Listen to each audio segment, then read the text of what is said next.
गर्भवती चाची। एक गांव में अविनाश, उनकी दूसरी पत्नी ललिता और पहली पत्नी से जन्मी हुई बेटी निर्मला रहती थी।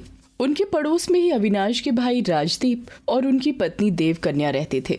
अविनाश की पत्नी ललिता बहुत ही दुष्ट प्रकृति की औरत थी और उनकी पड़ोसी देवरानी देवकन्या बहुत ही नेक दिल और परोपकारी थी।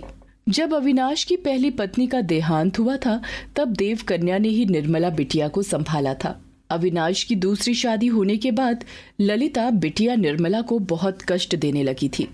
क्यों रे निर्मला, घर का पूरा काम हुआ नहीं और तू खेलने की तैयारी कर रही है? नहीं माँ, मैं आपके कपड़े इकट्ठे करके रख रही हूँ। खेलना कूदना मेरी किस्मत में कहाँ है। झूठी कहीं की।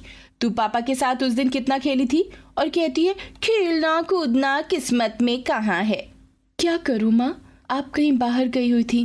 पापा लाड प्यार से मेरे साथ खेलने लगे तो मैं भी इनकार नहीं कर सकी। आपके आने के बाद खेल भी बंद हो गया था। माँ, अब घर का सारा काम हो चुका है, क्या मैं खाना खा लूँ? तुझे इतनी जल्दी भूख लग गई? माँ, आपने तो खाना खा लिया है, मैंने तो सवेरे नाश्ता भी नहीं किया था।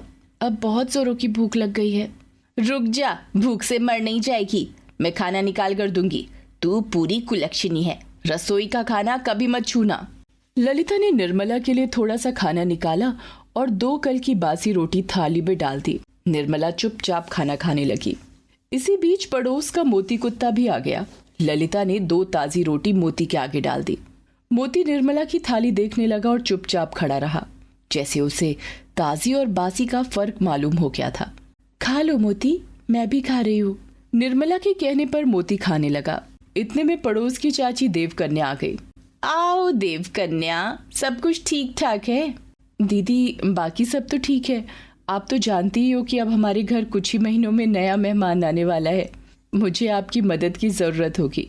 देखो देवकन्या, मेरे मायके से भी बुलावा आ रहा है। ये निर्मला ही मेरे गले की ढोल बन गई है। सोच रही हूँ इसका क्या किया जाए। माँ, मेरी चिंता मत करो, यहाँ पापा, चाचा हैं, चाची हैं, ये सभी मुझे संभाल सकते हैं। लेकिन तू इन लोगों के लिए सरदर्द बन जाएगी। ललिता के पति अविनाश भी आ गए। निर्मला बिटिया भी भला किसी के लिए सरदर्द हो सकती है? इसे देखने से ही सर का दर्द गायब हो जाता है। निर्मला झट से पापा के लिए पानी लेकर आ गई। ये देखो, मेरे घर में पैर रखते ही पानी लेकर आ गई। आप इस नालायक की बड़ी तरफदारी करते हो।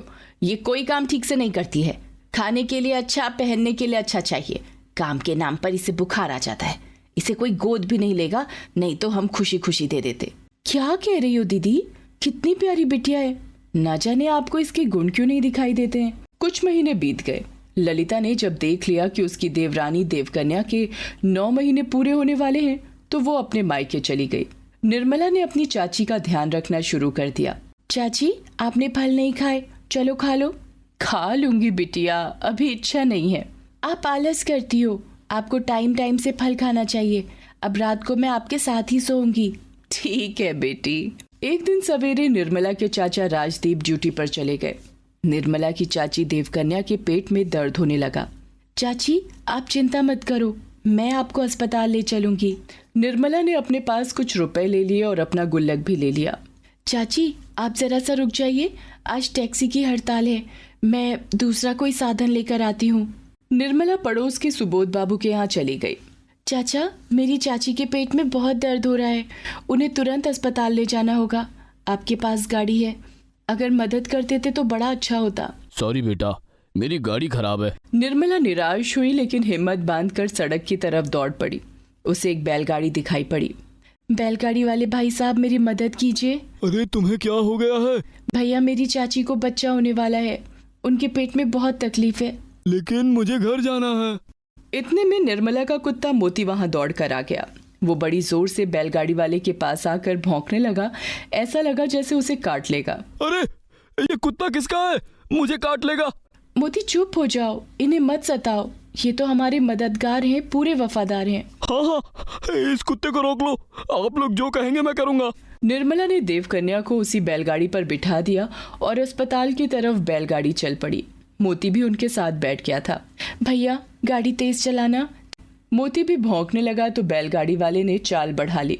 निर्मला ने अस्पताल में चाची को भर्ती करा दिया और डॉक्टर उनकी देखभाल करने लगी। चाचा राजदीप भी पहुंच चुके थे। निर्मला बिटिया, तुमने बहुत बड़ा काम किया है। आप लोगों ने बहुत सही समय पर उन्हें अस्पताल पहुंचा दिया, वरना जान का खतरा था। बधाई हो, आपके घर में लक्ष्मी आ गई। राजदीप खुशी से फूले नहीं समाये। निर्मला और उसकी चाची देवकन्या भी बहुत खुश हो गईं। सुनिए जी, अब हम अपनी दोनों बेटियों के साथ रहेंगे। ये निर्मला भी हमारे साथ ही रहेगी। भाई साहब से कह दीजिए, अब हम इसे अपने से दूर नहीं जाने देंगे।